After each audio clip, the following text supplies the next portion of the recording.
And that's the point of when we select bevel angle, we're doing complete cut. We're not doing multiple passes. Sure. We don't need that. We just need it to be 45 degrees. Yeah.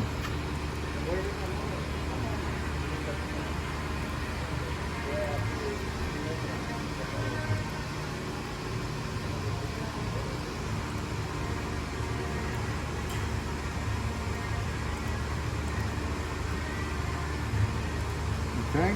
So now on this piece, what are you mitering? We miter this one and the whole inside. Okay, I mean, so these nothing two. on the outside. This, and then the whole, yeah. Okay, so miter in this line, this line, this line, and all the of sink, these, and the sink, yeah. and not this one. Not that one. This one get mitered at all? No, it's just straight cut. All right, perfect. So we have two lines that are connecting, right? Yes. So we're gonna select it first. We're gonna hold down Shift, left click to highlight it, while holding Shift. I'm gonna left click and highlight the connecting entity. Then while holding Shift, I'm gonna right click, select, let go of Shift, select bevel angle. We'll do 46, negative, select OK. See now how it's done in both? So it makes life just a little bit easier when you do that, all right? So next step, we wanna go in here. So this is the same thing. We're gonna hold Shift, and we're gonna left click all the entities that we want to miter that is connected together while holding Shift, right click, let go of Shift, select bevel angle, 46. 46, select OK. Then now we go to the connected pieces, these ones here, and we're gonna do the same thing. Select bevel angle, then it becomes a lot faster because they're just single lines.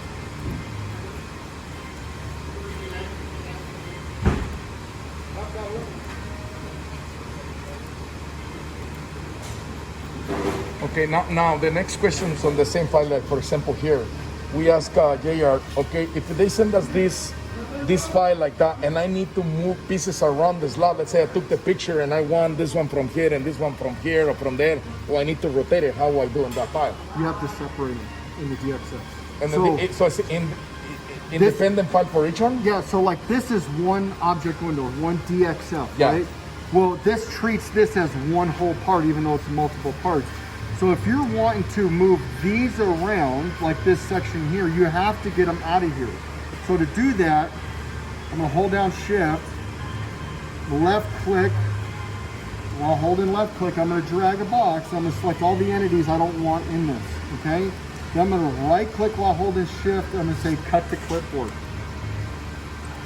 Okay, so now I can control this one. Now that makes sense, right? Because I can move that around and vein match on that one. Now I'm gonna minimize.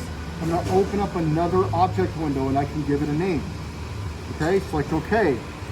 Then I'm gonna right click and I'm gonna select copy to or paste from clipboard. Oh, got it. Okay. Bam! Now you got two separate parts. You can now rotate differently. So now let's go and we're gonna select auto nest. So now we're gonna turn that off too. You don't need the advanced nesting all the time, right? Yeah. So that's something that you don't need. You don't need that stuff. You can don't rotate any parts because well you're gonna rotate them anyways if you guys are trying to vein match, right? Yes. So we select OK, and I'm gonna redo the nest. See how quick that was? How quicker it will do it. So now once it's on here, you can grab them and move them around. Got it. Okay, and this is how you would sit there and vein match. You'd grab, left click and grab. Exactly, yeah, there's where we want it. Yeah. And then you move, then you use these. Beautiful, beautiful. All right, so then. Beautiful, that's what we're looking for. So if you're really trying to vein match on something, wherever you left click, that's where it rotates. You know what I mean? If I grab it here at this point, it's gonna rotate from that point. If I grab it from this one, it'll rotate it from that point, okay? So it's a very user-friendly one, but it's not automatic, and that's the thing. You guys in the stone industry have so many really easy things to do, right? Or outside of normal, you guys get away with a lot more stuff, but your steps require you to go outside of the normal software or the automatic portions of the software because it's more custom and you guys are wanting to have more control. Whereas in the metal, it's harder to set up. You have to deal with more bullshit with the machine side of it, but the software side of it's great because it's bam, it's standard. It's really fast to put in there. It's nothing special. Yeah. Now the last question that we have, you know, I mean, Dígale si la puede pegar así, el octavito ahí así, por decirlo así, en línea. he said like, now that you move it, if you can come back to align it with the same content right now here. What? If you this, I mean this portion, now you move it on angle, can you bring it back on the same alignment that it used to be before? Yeah, and to do that, I'll show you here. So just hit re-auto nest if you want to. Or you look at by eye. See how the staggered lines?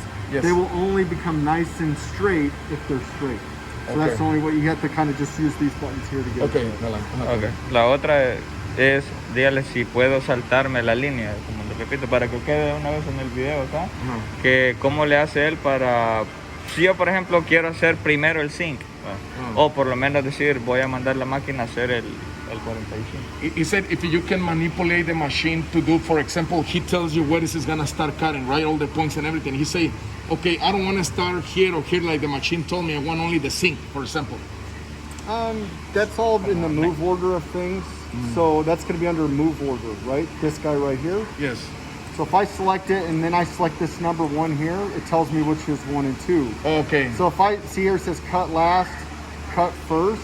Oh, got it. So it's like, well, I don't want this one to cut first. I need this one to cut first. Oh, now I go. That's number 1. That's number 2. Okay. Now what's important is that you turn this feature off when you exit.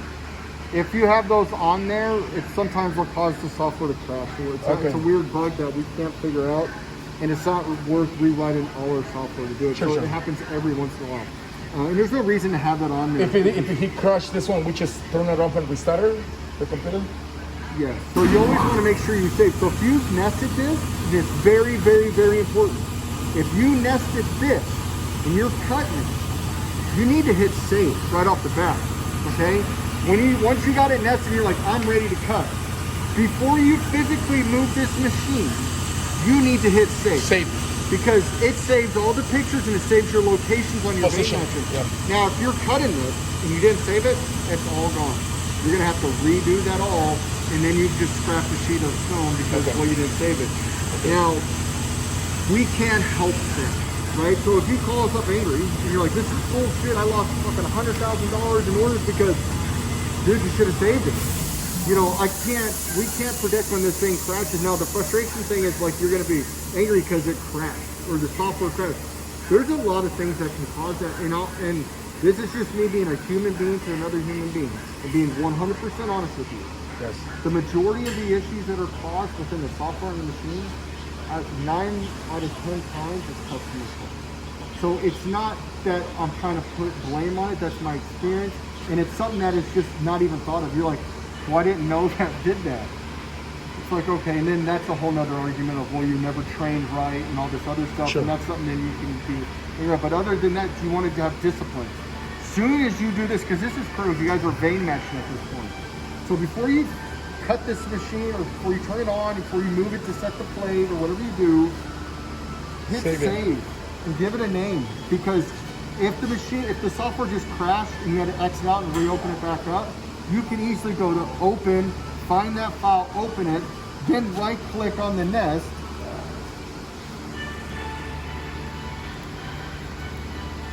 this is what it will show up as, and then you're like, oh, I need to see what the picture is. Just right click on that nest, go to material image and say show image. There you go.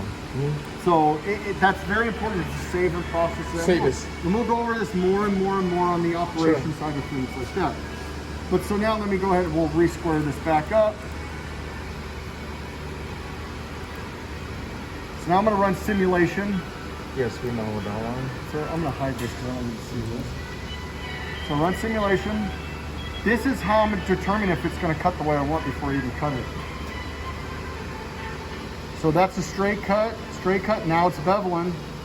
No need to stop and recut it. Still cutting. Now it's done. So you don't have to keep going back and over with these extra cuts. So this is why we are like the premier 5-axis machinist, because we're not limited on actual physical movements. That's how you're able to take a simple 2D object like this and simply right click on it and tell it what angles you want. Up to 3 different angles at the 3 different depths. All right, so no other machine on the market can do that. So that's why we call this like a conversational style program, and it makes it very intuitive, and it makes it able to allow a customer to really manipulate what he wants. It simply just go, well, I need a 46 degree negative bevel. Zero depth. You don't have to figure anything out. It knows as long as that profile, that TXF is the correct size, then there's no need to go back around it and recut it to square it up. The machine's accurate enough and it can articulate enough to fully cut that opening on a 46 degree bevel without having to go in and reclean it up. And if it's not working right and it's not right on that and it's constantly off, well, that's when it's PAC. Oh, you need to calibrate your 5-axis head. But on average, on the stone side, I will tell you this, a lot of guys don't calibrate the 5-axis head. It drives me crazy. I don't know, but they get away with it. So whatever the tolerances are, if they're not really that good of a shop, or they got guys who are really good, apparently there's not a lot of demand to make this thing crazy super accurate because it seems to work. So we'll go over a lot of that operation. I'll show you guys how to calibrate that, or you show them how to calibrate that. Nothing. Basically, honestly, we don't have no training. But let's put it that way. Let's say no training. Right? I mean, where we cut lately and practice everything is because we have a little bit of the knowledge of the other one and try to apply it, kind of, see whatever is here, But, if we have 3 hours of training, that was a plus, But we didn't have anything because when we started training the first day, the machine was failed, warming.